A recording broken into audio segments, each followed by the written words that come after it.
Cek sound.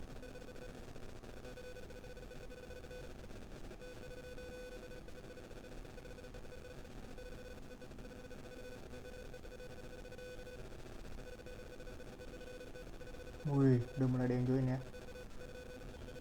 Kita lihat berapa para jomblo yang gabut malam minggunya.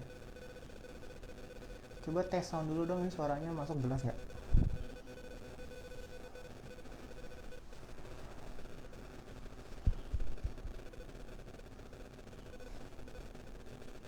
Aman, suara aman.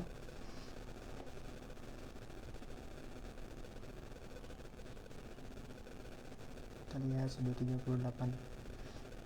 Kita lihat berapa banyak jomblo yang gabut malam minggu ya kan. Daripada gabut cuma scrolling Instagram, ya udahlah.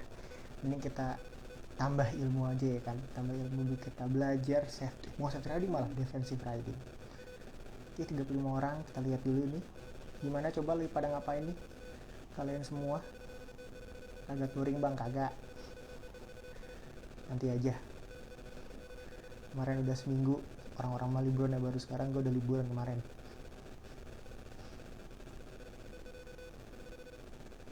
Para Joms, ya para Joms ngapain disapa?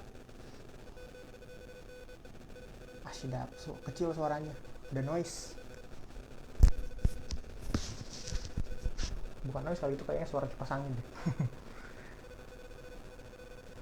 Oh iya bener nih, makanya pantengin aja yang udah live ini kan 31 orang.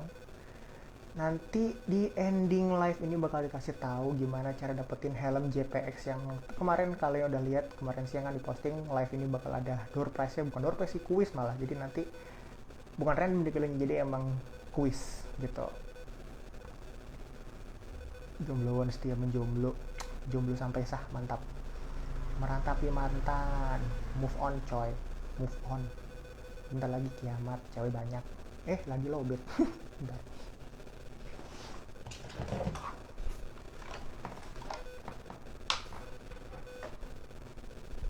Suaranya pada bilang kecil ya. Kalau kecil mau ganti headset nih. Cuman headset yang atau lagi gede banget sih. Gue malu pakainya. Buat kerja soalnya.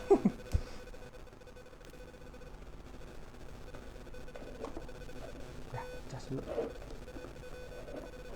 Goyang. Mati.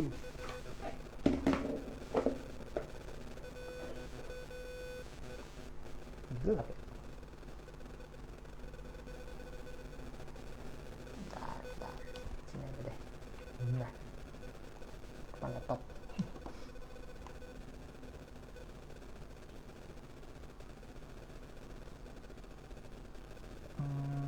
Oke, kita tunggu.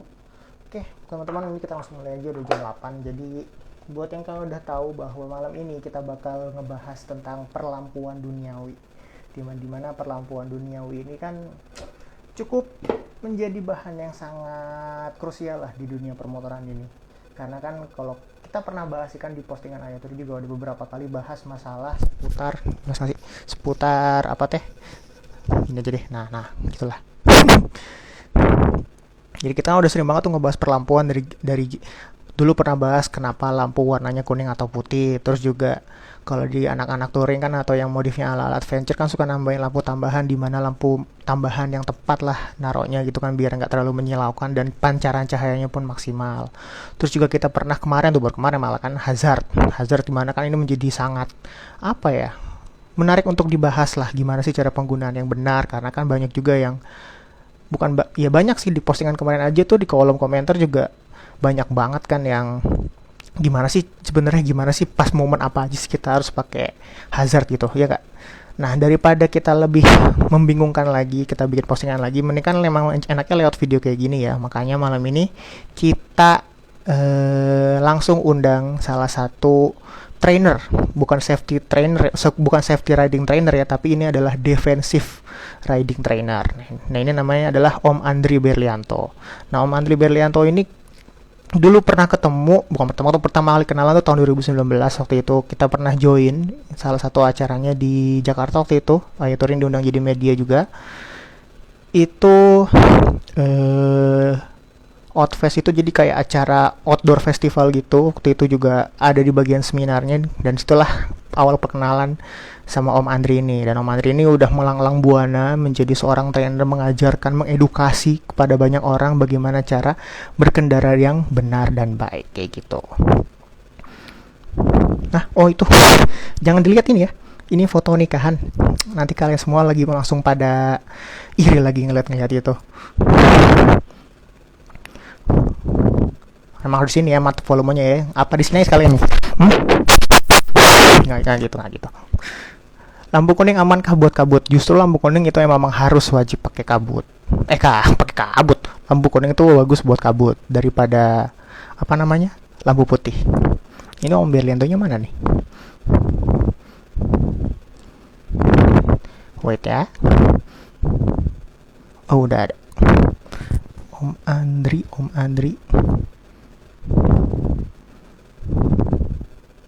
Duh, kok hilang? Nafas kontrol ya elah.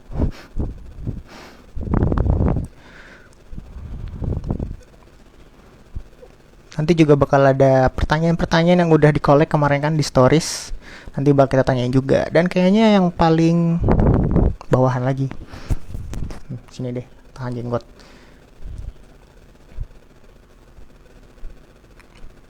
Mimi Dimo smart banget, nggak usah ngejilat coy.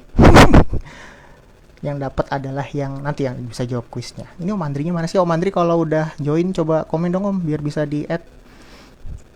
Sama nanti kayaknya juga kita bakal bahas, kayaknya banyak juga yang minta sih kemarin di pertanyaan stories tuh penggunaan strobo.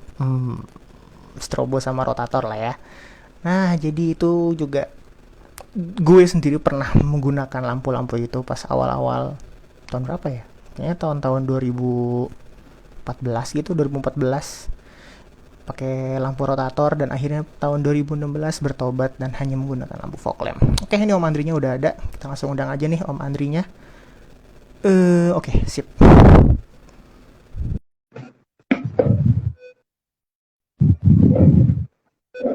Mana nih? Udah ada belum? Connect-nya mantap.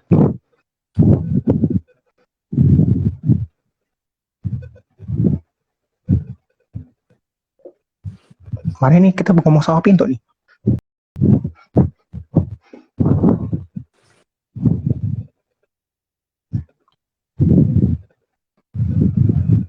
Mintor mana nih? Ini oh ya, gue belum kenal diri ya. Nama gue Dimas. Jadi ini Minde. Min Z-nya tuh ada tuh yang namanya zul.ig no. Di kolom komentar.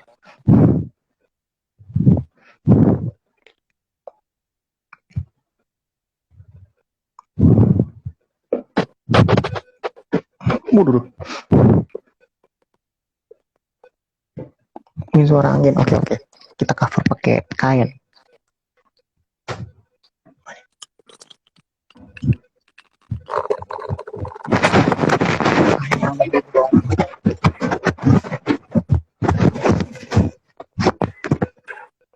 Oke, halo. Halo malam Om Andri. Selamat malam. Sorry.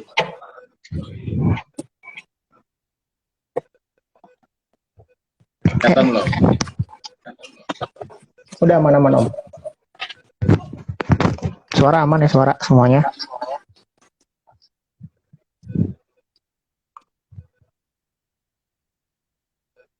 Agak delay ya.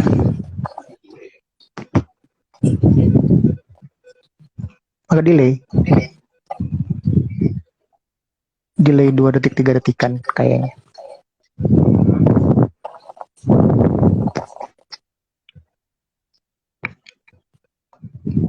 Gimana Om? Tuh helm door prize di belakang tuh.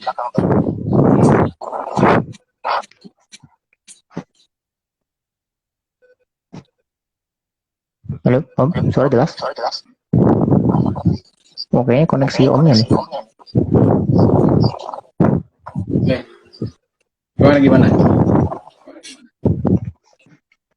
Halo Om, gimana, sehat Om? Malam minggu. Ya ini ya. Paling free-nya khusus ada logo moto sih. Mode logo Progomoto. Siap. Hmm?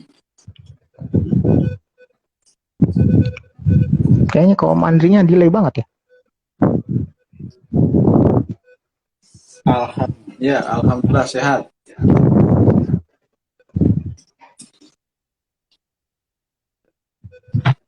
Oh, delay banget ya. Hmm, wait. Oke, apa Coba, pertanyaannya? bentar. Coba di disconnect lagi atau di reconnect lagi? Coba Om disconnect dulu deh Om, biar coba diulang lagi bentar.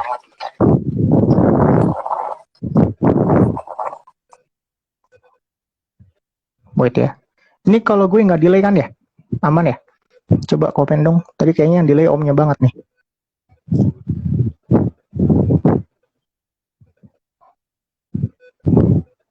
Mungkin kayaknya... Oh, wait. Di sini ada yang mau jual motor pulsar. Cari aja di grup FB banyak. Murah kok. Cie. Coba kita undang lagi Om Andrinya. Semoga nggak delay.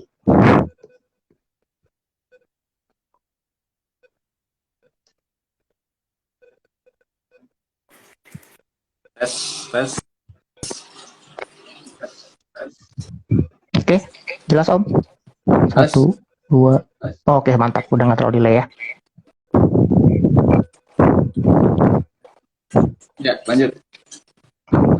Oke, Om Andri, ini langsung kita bahas ke topik pembahasan nih. Oke, siap. Jadi kan kalau kita bahas kan memang masalah perlampuan di dunia motor nih Ya, agak cukup menarik. rumit. Ya nggak sih? Karena kan adalah yang ada orang lampu ganti lampu depannya jadi warna biru lah, ada yang lampu belakang jadi warna putih, ada yang lampu sennya jadi warna hijau, ada yang pasang lampu tembak sampai 10 pasang. Nah itu. Nah, Om Andri ini sebagai defensive riding trader, kita mau tahu dulu nih, kalau dari regulasi dan kenapa sih motor itu mungkin kayak dari sisi sains atau dari sisi ilmiahnya kenapa sih motor lampunya warna kuning atau putih, lampu belakang warna merah dan lampu sen warna kuning. Nah Om Andri bisa jelasin nih kenapa perlampuan motor itu sangat penting kayak gitu. Silakan Om. Oke. Uh, Selamat malam semuanya. Terima kasih sudah diundang join di sini di live-nya Ayu Touring. Oke, kita langsung aja to the point dari pertanyaannya si Mintur. Ya, jadi gini, suara saya cukup jelas ya? Jelas Om. Oke. Ya, Jelas. jadi pertama soal lampu ini memang cukup kompleks ya kalau misalnya membahas khususnya untuk masyarakat Indonesia, apalagi masyarakat komunitas motor misalnya. Sebenarnya dari Undang-Undang Nomor 22 tentang apa namanya lalu lintas dan angkutan jalan itu sebenarnya sudah diatur sedemikian rupa eh, apa namanya penggunaan lampu seperti apa harusnya. Pertama dari sisi kendaraan, tentunya dari sisi pabrikan sudah menghitung sedemikian rupa, dia tidak melakukan setting lampu yang terlampau redup, tidak terlalu terang, semua sudah dalam kaidah safety. Nah, di sini yang dibutuhkan adalah awareness dari si pemilik kendaraan untuk coba melihat regulasi yang ada di dalam Undang-Undang Nomor 22 Tahun 2009 tentang lalu lintas dan angkutan jalan.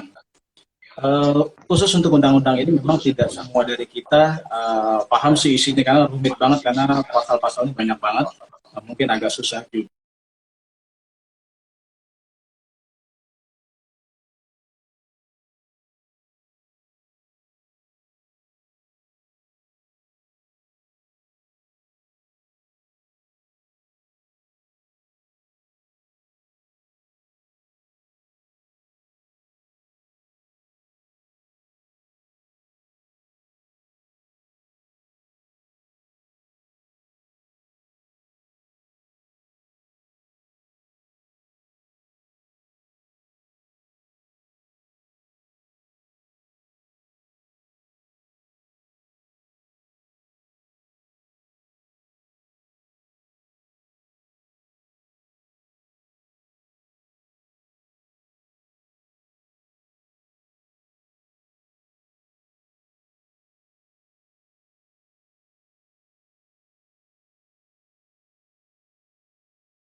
Lu Nah, nah. ngelek ya? Udah. Iya, Udah, nge-lag tuh kayak tadi. koneksinya hilang. Om pakai Oke. headset aja om, katanya suaranya mantul-mantul om. Oke, sekarang sudah belum? Oke aman. Aman ya. Lanjut dari mana tadi? Masih undang-undang 22 tadi. Ya, sudah cukup jelas? Jelas Oke, banget. jadi saya ulangin lagi sedikit ke belakang. Saya tadi sampai di pemahaman kita tentang Undang-Undang Nomor 22 Tahun 2009 tentang lalu lintas dan angkutan jalan. Sebenarnya di undang-undang sendiri kita sudah bisa melihat sebenarnya apa-apa aja sih yang harus kita turutin ketika kita harus menggunakan lampu seperti apa, lampu hazard itu bagaimana, bahkan jarak lampu ketika kita melakukan lampu sen itu harus dari jarak berapa. Itu sebenarnya sudah tertuang semua di Undang-Undang Nomor 22. Nah, kalau misalnya kita kesulitan untuk menghafal, itu sebenarnya bisa kita cari contekan aja di Google banyak, atau di aplikasi Android juga ada yang bisa diinstal di HP teman-teman. Sekedar untuk mengetahui apa sih batasan-batasan tentang perlampuan ini. Khusus untuk lampu sebenarnya kalau bicara pabrikan tentunya mereka sudah melakukan riset yang sedemikian rupa dalam kaidah safety, dan itu semua sudah cukup mumpuni untuk dilakukan atau dipakai untuk kendaraan baik motor maupun mobil. Nah, disinilah dituntut kebijakan dari si pengguna atau si pemilik kendaraan. Ini harus bagaimana nih lampu-lampunya, padahal sebenarnya tanpa harus dimodifikasi pun penerangan sudah lebih dari cukup. Jadi tidak perlu ada penambahan lampu-lampu lain, terus tidak perlu dibuat terang lagi. Sebenarnya kalau bicara standar itu sudah sangat cukup. Jadi memang sebenarnya sih dari kitanya nih yang harus bijak. Karena gini, masalahnya kalau misalnya kita menggunakan penerangan yang lebih terang dari yang standar, itu nanti efeknya bisa berantai. Contoh misalnya kita melakukan modifikasi di lampu depan misalnya. Kita merasa kurang terang terus dibuat lebih terang lagi. Padahal secara aturan sebenarnya ada ukuran-ukuran tertentu untuk lampu dekat misalnya. Itu lampu dekat itu harusnya bisa menyorot paling tidak 40 meter ke depan. Lalu untuk lampu jauh itu 100 meter ke depan. Ya, itu kalau dilihat dari batasan sorotan lampu dekat sampai lampu jauh. Bayangkan kalau lampu dekat dimodifikasi dan bisa menembak sampai 100 meter. Itu dari lawan arah apa nggak buta itu? Sepuyeng om, pasti dijamin. Nah, belum lagi sudut kemiringan lampu yang memang sebenarnya secara standar untuk misalnya mobil itu dia akan melirik ke kiri melirik ke sebelah kiri. Dia hanya menyorot sisi trotoar aja. Yang lampunya sebelah kiri itu menyorot ke depan, yang lampu sebelah kanan dia agak serong ke kiri untuk menyorot tepian jalan. Motor yang cuma satu sebenarnya juga sedikit kurang lebih mirip sudut kemiringannya. Dia tidak langsung menembak garis lurus ke depan, juga tidak menembak ke arah kanan. Karena kalau misalnya kita dim lampu jauh misalnya, itu ada kecenderungan dari lawan arah bisa terganggu banget. Jadi apalagi ada kayak semacam istilah buta sesaat gitu ya. Kita ngedim lampu, itu yang dilawan arah bisa kaget, itu rentan potensi terjadi kecelakaan sih, gitu. Oke. Berarti emang kalau masalah lampu ini tadi udah ada regulasi dari sudut kemiringan, terus juga dari jarak jauhnya ya, jauh berapa tembakan lampunya gitu kan. Tapi kan juga kalau misalkan dari Om Andri sendiri nih kan namanya anak-anaknya yang anak touring sih kan, yang pakai spotlight tambahan kayak gitu kan. Tapi soalnya ada beberapa kasus yang dimana spotlight ini sempat ditilang sebenarnya karena dianggap mungkin strobo atau mungkin dikira membahayakan.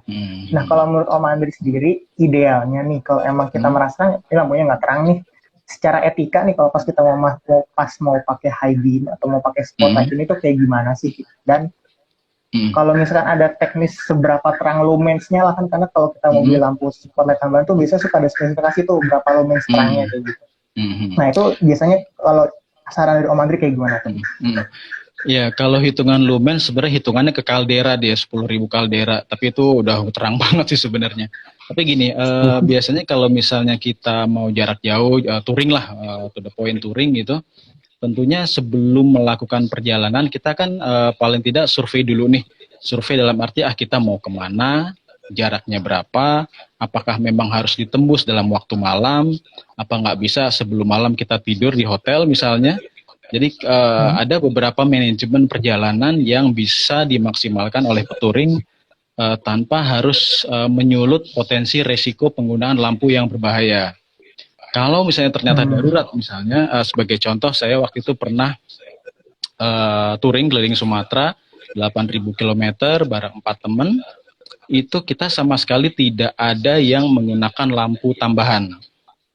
Nah, lampu tambahan itu sama sekali tidak pernah kita pakai dan memang tidak ada di motor juga. Yang kita lakukan adalah manajemen perjalanan, bagaimana caranya tidak riding pada saat malam. Itu. Nah, kalau misalnya terpaksa darurat harus menembus malam, tentunya kita harus bijak-bijak untuk menyalakan kapan harus menyalakan, kapan harus tidak menyalakan. Itu biasanya kita bisa pelajari rute dulu, apakah rute-rute yang kita lewati melewati banyak rumah penduduk atau jalan kosong atau bagaimana gitu ya. Jadi kalau misalnya kita temukan, wah nanti di dalam Google Maps sekitar 5 kilo lagi masuk rumahan penduduk nih, kita matikan dari situ. Jadi tidak ada lampu yang menyorot terlampau terang misalnya. Lalu tiba-tiba dari kejauhan kita mau masuk rute-rute yang ternyata butuh penerangan ekstra, ya boleh-boleh saja, nggak ada masalah. Cuma tadi kita harus bijak-bijaknya kita tidak menyorot terus-menerus, jadi ada waktunya kapan dipakai dan kapan tidak sih sebenarnya. Jadi ya kita tinggal pintar-pintarnya mengatur manajemen perjalanan aja sih. Berarti Om Andri sendiri ini sarannya kalau udah disimpulin, pertama adalah kita harus bikin manajemen dari perjalanan itu sendiri ya sebelum touring ya. Kita mau kemana, Betul, kita harus tahu jalur itu kayak gimana ya pertama. Terus betul. juga Karena kadang, kalau aku ya. ya, karena kadang-kadang itu yang sering dilupakan oleh teman-teman petouring. Sifatnya mereka lebih senang spontan, tapi justru sebenarnya itu yang lebih berbahaya. Jadi kebetulan saya sudah semacam mengelola berbagai macam jenis perjalanan touring. Itu memang begitu banyak yang saya pelajarin. Kalau yang sifatnya spontan itu sebenarnya cenderung lebih berbahaya. Jadi memang dibutuhkan kita duduk satu meja, ngatur perjalanan, mau kemana, rute berapa lama, durasi jalan bagaimana, istirahatnya kapan, sampai di destinasi jam berapa, itu sebenarnya harus tahu sih. I see. Tuh, buat para touring yang masih suka spontan coba sekarang mulai di manage. Karena kalau aku baca ini kalau dari Om Andri berarti Om Andri itu lebih suka riding siang ya, pagi sampai malam istirahat berarti ya? Ya, karena saya benar-benar karena gini, saya berkaca kepada ilmu yang saya dapetin. Jadi saya itu sudah masuk ke industri defensive driving sejak tahun 2009. Jadi memang saya benar-benar mengaplikasikan what is defensive driving. Defensive driving itu benar-benar total tentang antisipasi. Jadi antisipasi ini termasuk dalam soal perjalanan. Kalau kita masuk ke hitungan berkendara malam, itu secara refleks kita sudah masuk dalam fase yang lemah gitu ya. Terus kita meresponnya juga berkurang. Terus juga dari sisi penerangan di jalan juga banyak berkurang. Lalu bantuan-bantuan sifatnya yang teknis, misalnya entah itu bengkel, tambal ban, itu biasanya sudah tutup kalau malam. Terus kita tidak bisa, jadi kita benar-benar harus memanage. Paling tidak kalau berdasarkan based on my experience sih, paling paling malam itu jam 7 jam 8 tuh masih bisa oke lah, tapi begitu masuk di atas jam 9 jam 10 refleks kita jauh menurun, apalagi kita memaksakan diri naik motor lebih dari 5 jam, 6 jam, 7 jam, itu resiko kecelakaan akan semakin tinggi sih. Oke, I see. Karena jujur saya juga sendiri sebenarnya penganut riding siang, pagi sampai malam. Dulu awalnya sempat malam-malam terus kalau riding. Cuman waktu itu pernah ikut salah satu seminarnya Kang Dede yang Jeffrey Polnaya.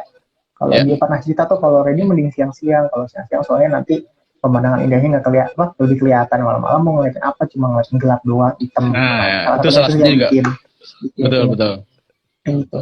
Tapi ini balik ke pilihan sih, walaupun emang Ya, ada beberapa yang suka malam kayaknya ya. ya biasalah itu kan Ya, namanya anak muda jadi waktunya sedikit, apalagi kalau touring direncanakan gitu kan, malah tuh dibilang touring hmm, direncanakan malah gagal, ujungnya malah gagal. ya, Gak apa-apa lah, itu masih bertahap lah, em, berproses gitu kan. betul. Sedikit masukan aja nih. Ya, jadi sedikit Ya, masukan aja kalau buat teman-teman yang mungkin lebih suka jalan malam, ya memang ya oke-oke aja, nggak ada masalah. Cuma memang yang harus dihitung lagi adalah risikonya semakin tinggi, paling tidak perlengkapan juga harus semakin lengkap. Dari khusus jaket misalnya juga harus lebih tebal lagi untuk antisipasi angin dingin. Lalu macam-macam lah yang harus dipikirkan ya kalau harus jalan malam tuh. siap-siap. Oke Om, tadi juga sempat ada yang miss, kayaknya kalau misalkan tadi kita pasang lampu tambahan tuh, ada nggak sih sebenarnya peraturan maksimal tuh pasang berapa piece gitu, atau berapa banyak yang boleh kita pasang di motor kita itu? Berapa piece? Sebenarnya tidak ada tulisan jumlahnya sih sayangnya kalau di Undang-Undang Nomor 22 tadi ya. Cuma yang diatur tuh hanya batasnya aja. Jadi batas itu bukan batas jumlah tapi batas ketinggiannya. Jadi untuk lampu depan Oh, tuh balas tinggi. tidak boleh lebih dari sekian ribu milimeter. Dia harus menyorot ke arah bawah, tidak menyorot garis lurus ke tengah atau bahkan ke atas. Tapi kalau jumlah sih memang tidak disebutkan. Jadi, tapi memang Hmm. kalau bicara standar itu apa yang sudah keluar dari pabrik sebenarnya sudah lebih dari cukup. Kalaupun misalnya harus ada penambahan, ya silahkan dikalkulasikan lagi sesuai kebutuhan. Tidak serta-merta banyak lampu terus pas malam dinyalain semua. Padahal kita lagi masuk tengah kota juga, jadi nggak kasihan Nah tuh, pengendara di sekitar tengah kita kota aja nyalain sih. lampu. Siap. Berarti nggak ada batasnya ya. Yang penting kalau Hmm, aku sempat baca juga, pokoknya si lampu tambahan itu nggak boleh melebihi dari lampu utama ya Om ya. Kalau bisa ya sejajar atau kalau nggak di bawahnya ya. betul. Itu kan posisinya ya, bukan jumlahnya ya. Posisinya. Ya. Ya, Hmm. kayak gitu. Oke. Lanjut nih Om. Ini juga sekarang kayaknya kita bakal kebahas yang lain lagi. Itu masalah lampu sen dan hazard ya. Kenapa? Kebanyakan kemarin juga lampu sen hazard sempat ramai juga nih postingan kita nih, berapa jarak jauhnya, apakah kalau kita udah ngesen pengendara lain itu yang di belakang atau depan emang harus langsung ngalah, atau Hmm. mereka duluan yang harus kita prioritasin kayak gitu. Terus juga penggunaan Hmm. hazard nih Om, penting. Ya. Sebenarnya momen apa aja sih yang wajib kita Hmm. nyalain hazard? Kemarin tuh sempat banyak perdebatan di kolom komentar tuh, ya Ah, kalau gue pakai rombongan gue harus nyalain hazard biar rombongan gue bisa kenal gue gitu. Tapi kan nggak gitu sebenarnya kan. ya. Atau misalkan lagi nyetut motor nih atau nge-step Ya. motor, ngederek motor, kita nyalain lampu hazard juga supaya pengendara lain hati-hati. Kalau gue pribadi nih Om, kalau saya pribadi biasanya kalau lah hazard tuh ya kalau lagi berhenti di pinggir jalan, lagi SMS atau ngapain, kalau enggak Hmm. biasanya tiba-tiba ada orang nyebrang atau mobil nyebrang atau motor nyebrang, baru saya nyalain hazard biar Hmm. lebih hati-hati. Nah, kalau dari sisi defensif nih Om, penggunaan hazard sama penggunaan lampu sen kayak gimana Om? Oke, ini memang cukup sering ditanyakan di kelasnya safety riding ya. Jadi kapan sih kita harus nyalain lampu sen gitu ya? Jadi sebenarnya apa namanya, ada tambahan tuh maksimal lampu tambahan tuh 2 atau sepasang Om. Ya, oke, terima kasih informasinya Mas Hadi Sucipto. Tadi soal sen sebenarnya secara regulasi itu 30 meter sebelum kita berpindah lajur ataupun berbelok. Cuma ancang-ancangnya itu bisa dilakukan pada jarak 50 meter. Jadi kita tidak ada skenario dadakan untuk bisa tiba-tiba pindah lajur gitu ya. Lajur ya, bukan jalur. Jadi intinya pada saat kita tahu apa yang kita mau tuju, dari 100 meter pun kita sudah bergerak ke kiri sebenarnya. Jadi ketika sudah mau berbelok, kita sudah dalam kondisi aman untuk menyalakan lampu sen tadi. Jadi kita nggak kenceng di jalur kanan, tiba-tiba kita merasa wah udah mau deket baru sen kiri langsung pindah lajur ke tengah, ke kiri lagi, itu justru akan merusak ritme lalu lintas yang ada pada saat itu sih sebenarnya. Gitu. Jadi dalam hitungan memang susah sih ngitungnya ya 30 meter itu seberapa jauh sih, tapi paling tidak kita bisa mengira-ngira kalau kita lagi naik motor dari jauh pun kita sudah tahu hampir udah mau sekilo lagi nih mau belok kiri, ya sudah kita sudah mulai pindah lajur ke kiri, jadi tidak ada aksi dadakan ketika harus belok kiri gitu. Itu soal Oke, sen oke. ya. Tadi hazard ya. Hazard. Betul, hazard Ya, Om. Lanjut. ya lampu hazard. Jadi hazard itu konsepnya kan namanya hazard ya, bahasa Indonesia kan apa tuh, darurat ya, bahaya ya. Hazard itu kan bahaya Darurat. ya, darurat atau bahaya. Jadi pastinya ya itu hanya bisa dinyalakan pada saat bahaya aja. Nah, cuma bahaya di sini memang untuk khusus di kita di Indonesia butuh pemahaman lagi, karena kondisinya harusnya si hazard ini dilakukan pada posisi kendaraan berhenti, bukan dalam kondisi kendaraan Hmm, bergerak gitu. Nah, kendaraan berhenti macam-macam, apakah bisa karena kita sedang mogok atau kita sedang rusak mesinnya, apalagi kita mogok gitu ya, ban pecah segala macam dalam kondisi-kondisi yang darurat. Tapi dalam posisi si kendaraan harus dalam keadaan total berhenti. Nah, itu dari hazard tuh seperti itu sih konsepnya. Konsepnya tinggal kita bijak-bijaknya kita.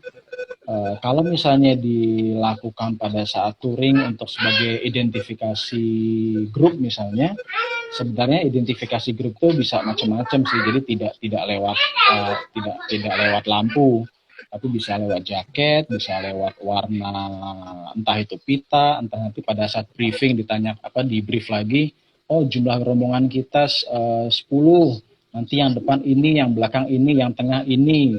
Nanti ketika ada motor yang terpisah, harusnya setelah lampu merah berhenti dulu. Jadi kita benar-benar manage perjalanan itu dengan maksimal gitu. Jadi penggunaan lampu hazard sih untuk di beberapa motor modern sekarang sih memang sudah dibekali default ya, ada lampu hazard yang bisa dinyalakan. Tapi sebenarnya itu pun bukan untuk dipakai sembarangan, ya hanya dilakukan atau dinyalakan pada saat tertentu aja. Apalagi kalau misalnya mobil itu kadang ada yang salah kaprah, masuk terowongan dia pakai lampu hazard gitu kan, hazard. terus mau lu jalan lurus dia Mau pakai lurus. lampu hazard. Jadi sebenarnya ini ada sedikit salah kaprah yang harus diluruskan bersama sih gitu. Oke, I see. Berarti pun kalau berarti buat lampu hazard buat konvoy berarti udah fix nggak boleh. Terus juga lampu hazard buat gaya-gayaan lagi boncengan sama pacar, lampu hazard tuh kayaknya hubungannya yang lagi darurat gitu. Ya, dulu ya jadi masyarakat kita kan kadang ada beberapa tipe ya, ada yang tidak tahu, ada yang tahu tapi tidak mau tahu gitu. Jadi gitu ya, jadi kadang ya udahlah rombongan satu ngomong bila boleh ya mereka ikut boleh, padahal memang butuh pemahaman khusus.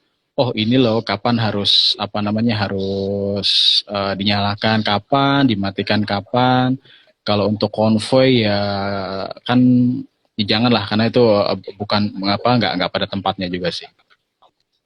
Nah, soalnya biasanya untuk beberapa alasan orang yang nyalain itu karena ngelihat itu konvoy polisi juga kalau lagi ngawal tuh sukanya lampu hazard. Jadi mereka mencontoh itu juga sih kurang lebih. Ya. Mungkin bisa jadi mencontoh yang agak-agak keliru sebenarnya. Tapi ya gimana ya, jadi agak susah juga kalau ada petugas yang melakukan itu sebenarnya secara regulasi keliru, tapi tertangkap mata oleh masyarakat banyak disangkanya benar, ya agak susah meluruskannya juga sih sebenarnya. Itu ya. Jadi bukan membiasakan yang benar, tapi membenarkan yang biasa. Iya, membenarkan yang biasa. Mana helmnya nih, helmnya tuh? Tuh helmnya tuh, siap-siap pakainya, pantengin terus nanti nih. Sama ini sih Om, satu lagi nih. Tadi kan ada skip juga, kayak misalkan penggunaan lampu sen kan tadi udah buat belok. Terus juga simpel sih ini sebenarnya. Pas kita pindah jalur atau misalkan kita mau nyalip mobil motor di depan kita, perlu nggak sih kita nyalain lampu sen juga tuh? Ya, ini kasus ingin mendahului gitu ya? Ingin mendahului. Ya, kalau mendahului tetap sih, karena itu melibatkan pindah lajur, pasti butuh nyalain lampu sen. Gitu ya. Jadi kalau dalam skenario defensive driving itu ada yang namanya kalau kita ingin mendahului itu kan nggak boleh sembarangan. Jadi pertama kita harus cek spion dulu di belakang itu terdeteksi ada bahaya atau tidak. Setelah kita yakin belakang di spion itu aman, kita harus tambahkan lagi dengan melihat sekilas ke kanan, head check ya, mungkin pernah dengar istilahnya, dia menoleh sekilas. Nah, proses itu sudah dibarengi dengan menyalakan lampu sen. Setelah kita head check, kita berpindah lajur sedikit untuk membuka jalur pandang ke depan apakah cukup aman. Kalau dirasa tidak aman, kita batalin dulu nih mendahuluinya. Ketika sudah lakukan dari awal lagi, cek lampu cek spion lagi, neoles kilas lagi, bergerak lagi sedikit ke kanan jika dirasa aman. Kita kasih komunikasi dulu, bisa lewat lampu dim, bisa lewat klakson, baru kita langsung mendahului. Tetap si penggunaan lampu sen itu perlu untuk memberi tanda atau komunikasi di kendaraan di belakang gitu. Oke, I see. Ya, itu ada Mas Reza menambahkan ya, Davi Gaul. Ya, kalau secara protap memang sih betul ya, cuma kadang itu yang tidak diketahui oleh si masyarakat luas gitu. Jadi kadang mereka, wah polisi boleh, kak gue ikut polisi aja boleh. Jadi itu yang harus bijak-bijaknya kita. Ini sebenarnya boleh nggak sih? Tapi kalau emang bicara prosedur tetapnya mereka, ya betul sih diperbolehkan ya. Apalagi harus dalam iring-iringan pejabat, presiden segala macam itu masih oke. Oke.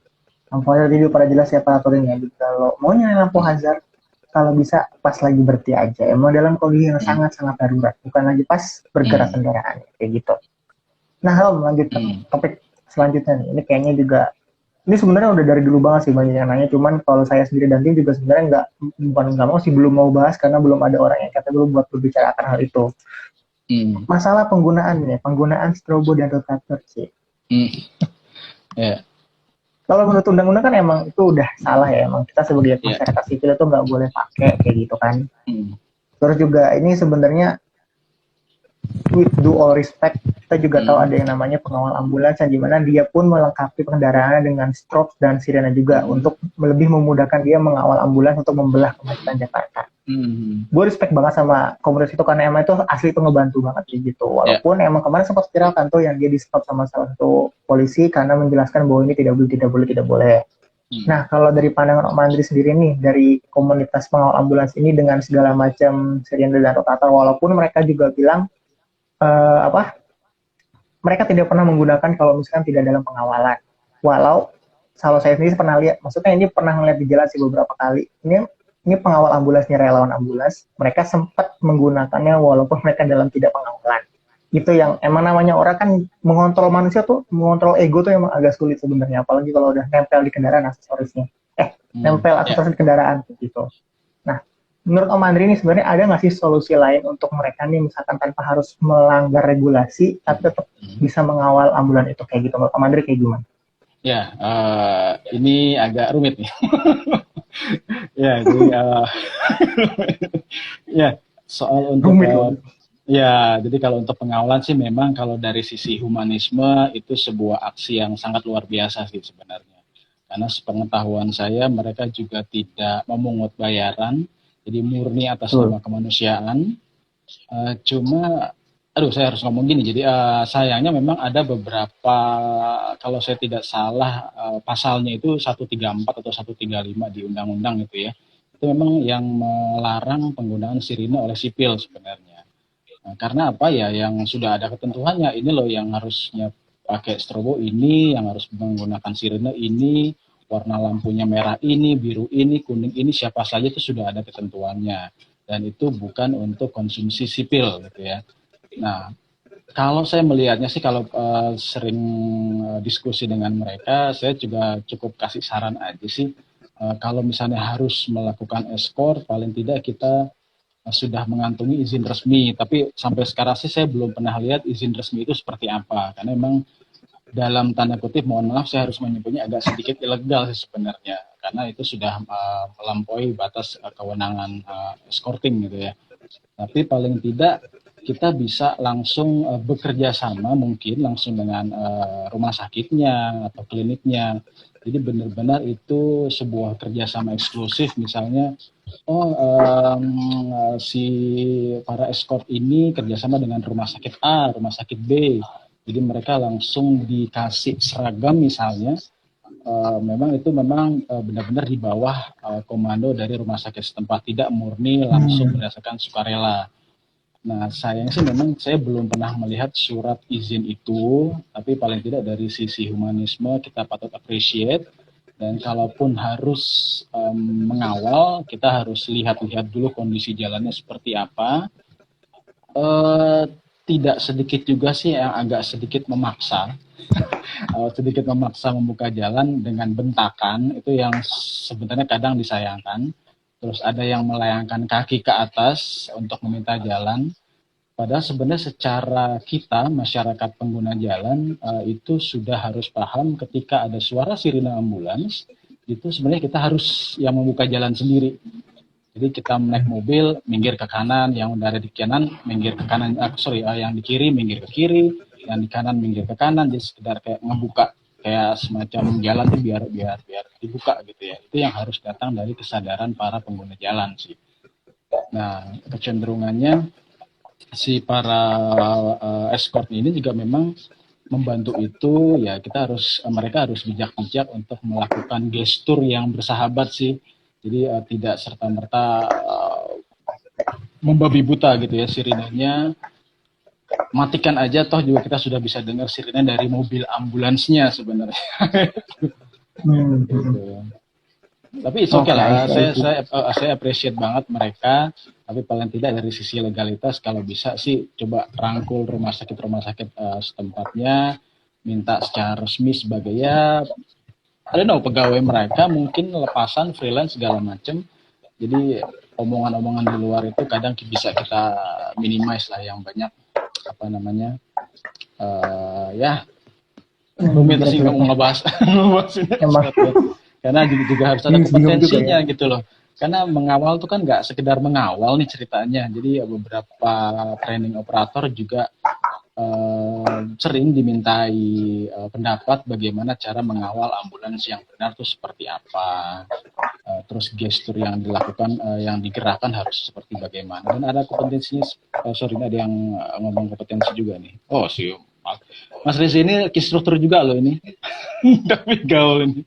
Oh iya. Jadi pantes. Ya, pantes tuh. Ya intinya sih gitu. Butuh keahlian sendiri. Jadi kalau misalnya kita mengawal juga harus ada ketentuannya, macam-macam lah. Butuh keahlian tersendiri untuk bisa mengawal sebuah mobil ambulans gitu lah khususnya. Berarti mungkin nih para pengawal ambulans itu harus ikut pelatihannya dulu kali di Om Andri. Om Andri kebetulan bukan di training buat pengawal kayak gitu apa enggak? Kenapa? Kalau untuk training kayak pengawal gitu berarti Om Andri juga menyediakan?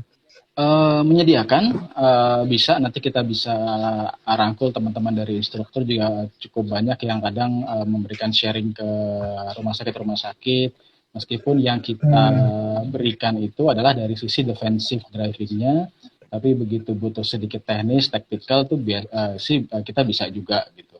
Tapi lebih kita penekanan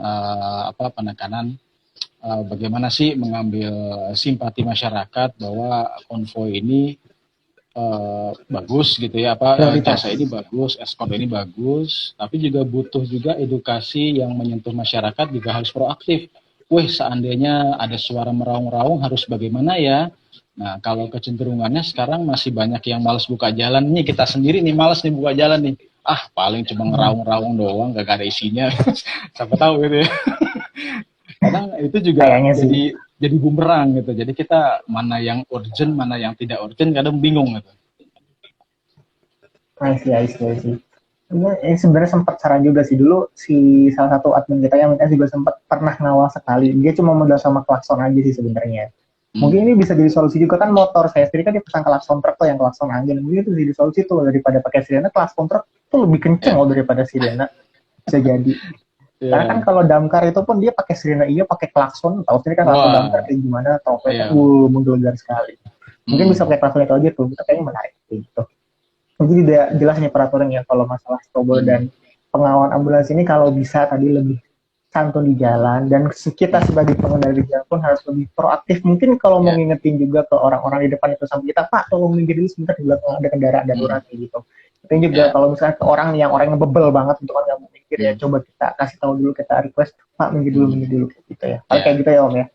Betul, karena I see, I see. kedaruratan itu kan juga ada beberapa situasi ya yang memang apakah dia memang sedarurat apa gitu juga kalau dalam sirine atau apa namanya skala prioritas juga misalnya mohon maaf kita membawa jenazah itu kan juga berbeda dengan prioritas kita membawa orang sakit misalnya gitu karena kalau dari level apa namanya prioritas paling tinggi kan sebenarnya dimiliki oleh pemadam kebakaran, terus di bawah ada lagi.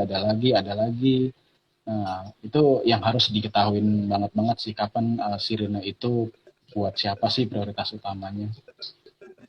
Mm-mm. Karena sempat ada juga video itu kan suara sirine sebenarnya ada beberapa tipe kan. Itu menjelaskan Hmm, apa yang sedang dibawa dan dari segi mana darurat juga tuh. betul, Lupa sih nanti kayaknya betul. di-share lagi dan stories. Betul. Nanti kalau ada event sharing lagi kita bahas. Karena ada tombol-tombol tertentu di dashboard mobil yang mengeluarkan berdasarkan perintah dari atau apa namanya melihat sisi kedaruratan pasien seperti apa. Oh, ini darurat Hmm, banget, darurat darurat oke. Tidak darurat itu juga inilah apa ada beberapa penting dan pilihan. genting, penting tidak genting kayak Ya. gitu paling. Hmm. I see. Nah, lebih jelas lagi nih. Mungkin coba kita cari-cari dulu pertanyaan-pertanyaan. Mungkin kalau ada yang mau nanya ke Om Andre nih, masih ada yang ngeganjel tadi, mungkin kayak ada yang touring pakai stick clamp itu sebenarnya boleh apa enggak sih yang kayak puntungan yang bisa nyala itu loh Om. Touring-touring kayak gitu sebenarnya boleh nggak dipakai pas touring lagi konvoy kayak gitu. Boleh nggak tuh Om? Ya, kalau pertanyaannya boleh tidak boleh, ini sebenarnya boleh-boleh aja. Tapi saya nggak mau menjadi yang menjawab boleh ya lakukan itu tidak gitu ya. Tapi saya coba menjawabnya dari sisi safety aja karena yang menggunakan stick lamp itu siapa si pengendara atau si pembonceng. Kalau si pengendara otomatis dia akan merusak konsentrasi. Kalau misalnya pembonceng yang melakukan, apakah dia tahu apa yang dimaui oleh si pengendara, itu yang harus dicermatin. Belum lagi ada Hmm. kecenderungan potensi resiko jadi masalah ketika nyangkut di kepala orang, misalnya lagi ngayun-ngayun gitu, ada apa yang keberatan di jalan, itu kan bisa membuka konflik pertarungan lagi Emosi. di jalan, emosi di jalan. Itu yang dari sisi defensive driving yang harus diantisipasi sih. Jadi ya Hmm. tadilah berarti kalau butuh stick lamp berarti butuh cepat-cepat. Mungkin ya. Karena harus Hmm. pakai kalau butuh stick lamp Merasa berarti dirinya prioritas. merasa dirinya prioritas. Padahal touring itu sekarang makin lambat makin enak, Bro. Jadi kita nggak perlu Menikmati cepet-cepetan. perjalanan. Nah, enjoy the ride aja gitu. Jadi emang apa uh, apa namanya apa ya tadi sampai sampai speechless jadi emang untuk stick lamp itu memang ya gitulah ya karena itu bukan alat untuk sipil juga jadi bukan untuk Oh mengatur gitu. arus jalur bukan alat untuk bukan device untuk mengatur lalu lintas juga. Kadang gerakan-gerakan dari stick lamp kan juga kita nggak tahu nih kalau polisi kan ada aturannya sendiri nih mengayun berapa kali terus gerakannya bagaimana kan pasti ada maknanya di dalam Hmm. sebuah penggunaan stick lamp. Cuma yang kecenderungan di jalan di masyarakat awam itu ya mereka ngayun-ngayunnya membabi buta jadi seolah-olah cepat itu yang harus lebih baik sih jangan sih. Oke, I see. Oke deh, itu kayaknya semua lampu udah dibahas ya. Mungkin ini Mm-hmm. sih Om, kayaknya lebih balik ke basic lagi nih. Kayak misalkan kan Ya, Om itu kan defensive riding trainer. Sebenarnya ya. perbedaan safety riding sama defensive riding itu tadi apa? Kan kalau tadi sempat disinggung Uh, defensif itu adalah antisipasi, pokoknya kita mengantisipasi. Nah, hmm, kalau safety ya, sama defensive ini bedanya kayak gimana sih sebenarnya? ya. Sebenarnya istilah safety riding sebenarnya itu kalau coba saya belajar tentang grammatical in English gitu ya, itu kan nggak ada istilah safety riding ya. Ini ngebahas bahasa sedikit. Karena itu istilah itu muncul dari tahun 2009 awal kalau nggak salah. Sebenarnya secara grammatically is incorrect. Tapi kalau bicara definisi, kalau bisa lebih disederhanakan, safety itu kan lebih kepada pencegahan. Jadi kita naik motor pakai helm, naik motor pakai sepatu, naik motor pakai jaket, pakai sarung tangan, bla bla bla. Itu adalah konsep safety-nya, pencegahannya. Jadi ketika ada risiko terjatuh, kita sudah berlaku aman di situ, ada preventifnya di situ. sudah berlaku aman di situ. Jadi kita memproteksi diri kita sendiri, karena kalau naik motor itu kan kita kontak langsung dengan aspal nih ceritanya. Ketika terjadi sesuatu, tangan secara refleks akan langsung bersentuhan dengan aspal.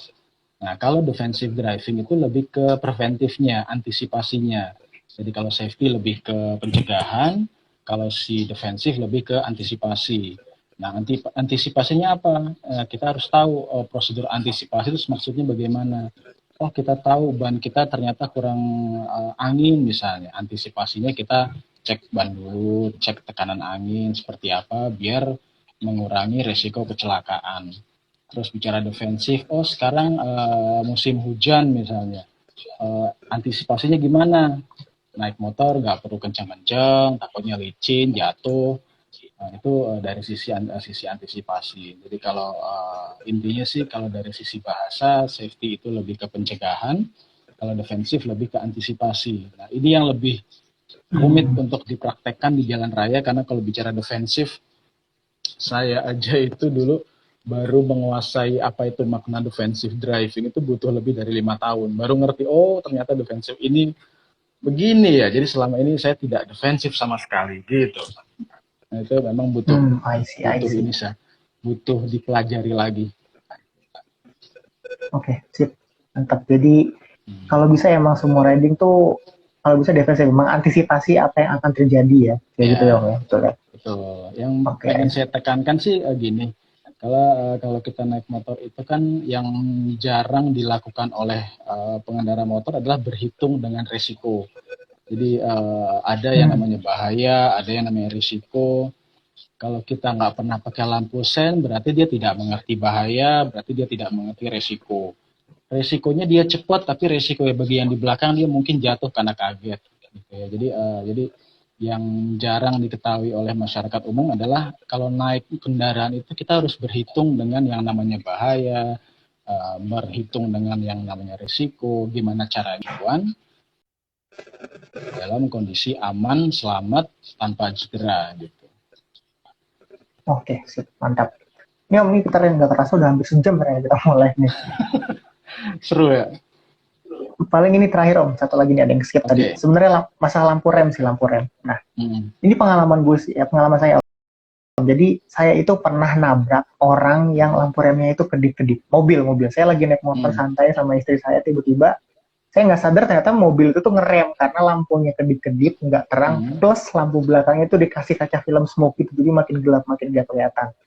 Nah, sebenarnya boleh nggak sih lampu rem kedip-kedip walaupun kedipnya itu hanya pas dipencet, jadi nggak kedip-kedip terus. Jadi pas dipencet, si retuas remnya dia baru kedip-kedip aja gitu. Karena kan ada beberapa yang bilang itu akan lebih dinotis sama mata sebenarnya. Itu kayak gimana Om? Kalau seandainya boleh berkedip, berarti semua mobil harusnya sudah berkedip sekarang. Jadi maksudnya sekarang teknologi saat ini sebenarnya sudah sangat mencukupi. Jadi berwarna merah karena sebenarnya ada, kenapa sih warna merah gitu kan? Karena merah ini kan ternyata punya daya pendarnya tuh gampang atau mudah dikenali oleh mata ketimbang warna yang lain. Jadi kalau kita menggunakan rem, dia ngerem sedikit aja langsung keluar warna merahnya, itu sebenarnya mata bisa langsung cepat mendeteksi. Tapi kalau berkedip itu justru malah sedikit mengacaukan. Jadi nyala mati ini ngapain nih gitu? Apakah ada sesuatu dengan mobil itu? Malah kita grogi sendiri, kaget sendiri. Yang terpenting adalah kita dengan kendaraan lain harus jaga jarak. Jadi kita harus punya momen nabrak nggak ya dengan yang depan, gue bisa manuver ke kiri atau ke kanan nggak ya. Jadi memang harus benar-benar jaga jarak. Terus kalau tadi balik ke pertanyaan, boleh nggak kedip-kedip? Rasanya sih agak sulit dijawab karena itu ada kata-kata boleh tidak boleh ya, karena itu mobil dia boleh-boleh aja mungkin ya. Tapi kalau saya pandangan dari sisi safety, saran kita sih nggak usah dimodifikasi lagi, lampu standar sudah sangat cukup, warna terangnya juga cukup. Ya semua sebenarnya sudah cukup sih, tidak perlu ada penambahan-penambahan lain. Kecuali kita di arena balap seperti Formula One ada lampu berkedip merah itu yang di lampu hujan. ya itu beda urusan lagi ya, karena itu udah beda dunia lah. Oke. Jadi kalau bisa sih nggak usah ya Om ya, karena itu cukup Ya. mengganggu dan mendistraksi sebenarnya. I see. Oke Om, ini mungkin kita tinggal berapa nih? Tinggal 5 menit, 6 menitan lagi. Mungkin saran-saran, pesan Ya. atau saran terakhir untuk para touring yang lagi nonton, apa nih Om buat teman-teman semua yang suka touring juga nih? Yang suka touring, kalau bicara touring sebenarnya yang sering saya kasih saran itu untuk meluangkan waktu duduk dan melakukan manajemen perjalanan, itu aja sih. Saya selalu bilang ke teman-teman, lu jangan touring spontan karena itu cenderung lebih berbahaya. Touring tanpa perencanaan itu akan bisa membuat kita tidak siap ketika bertemu dengan segala masalah yang ada di jalan. Jadi paling tidak kita manage dulu perjalanan. Ada yang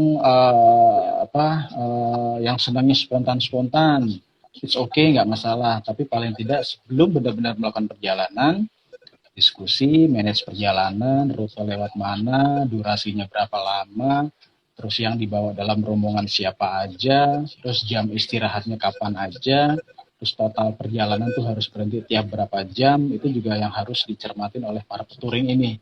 Karena kebetulan saya juga lagi manage salah satu peturing juga yang mau jalan juga keliling Indonesia. Tadi sempat saya mention di Japian yang Mas Steven Dharma, itu dia lagi nyiapin segala sesuatunya untuk mulai jalan. Mudah-mudahan sih dalam 6 bulan ke depan dia sudah mulai touring lagi bersama istrinya untuk keliling Indonesia. Itu juga saya terlibat dalam sedikit konsultasi perjalanannya sih.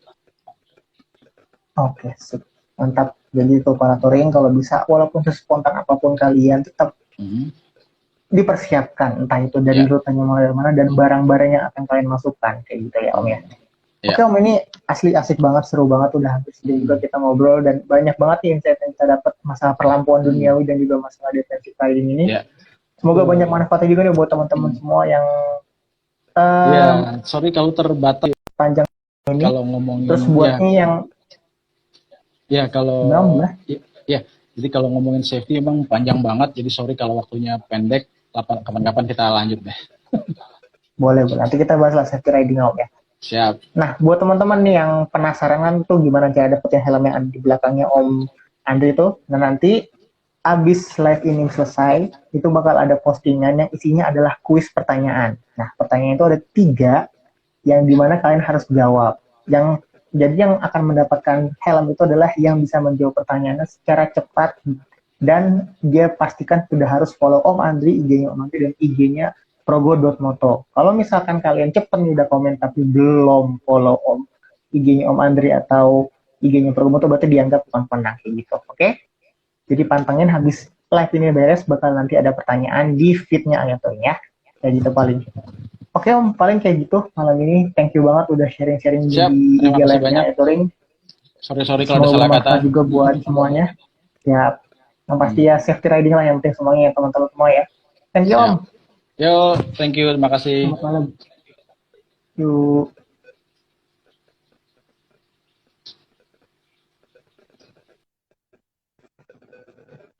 Nah, oke teman-teman. Jadi malam ini sudah sangat panjang ya menemani malam minggu gabut kalian daripada hanya scrolling Instagram yang tidak berfaedah atau hanya melihat orang-orang juga di TikTok. Jadi sekarang kalau dapat banyak insight di mana perlampuan di dunia motor ini sudah banyak peraturannya. Tadi misalkan lampu tambahan kalau bisa dinyalakan dengan bijaksana, jangan dipanteng terus. Kalau misalkan kalian lagi riding malam-malam terus melihat ada lawan arah, matikan dulu lampunya terus baru nyalain lagi. Terus juga tadi masalah lampu sen berapa jauh 30 meter, terus juga masalah hazard di mana kita hanya digunakan untuk benar-benar keadaan darurat di saat mau kendaraan kita berhenti, kayak gitu ya. Paling itu aja teman-teman semua, jangan lupa abis IG live ini beres, bakalan ada kuis untuk memperebutkan helm JPX sampai tadi, oke? Sama juga buat ngikutin teman-teman semua kalau merchandise Ayo Touring masih dijual ya. Jadi kalau kalian yang ingin mendapatkan merchandise kaos-kaos yang kemarin diposting, jangan langsung aja masuk ke bit.ly.merch.atv2. Nah, itu benar-benar limited dan kita hanya akan memproduksi sekali, setelah itu nggak akan diproduksi lagi, oke? Paling itu aja ya teman-teman semua. Terima kasih atas semua yang bisa mantengin dari awal sampai akhir. Kalian tunggu aja, habis ini bakal ada pertanyaan di feed. Yang tercepat dia akan menang. Dan ingat harus follow IG-nya Om Andri.Berlianto sama IG-nya @progo.moto. Oke? Itu aja teman-teman. Selamat malam dan assalamualaikum.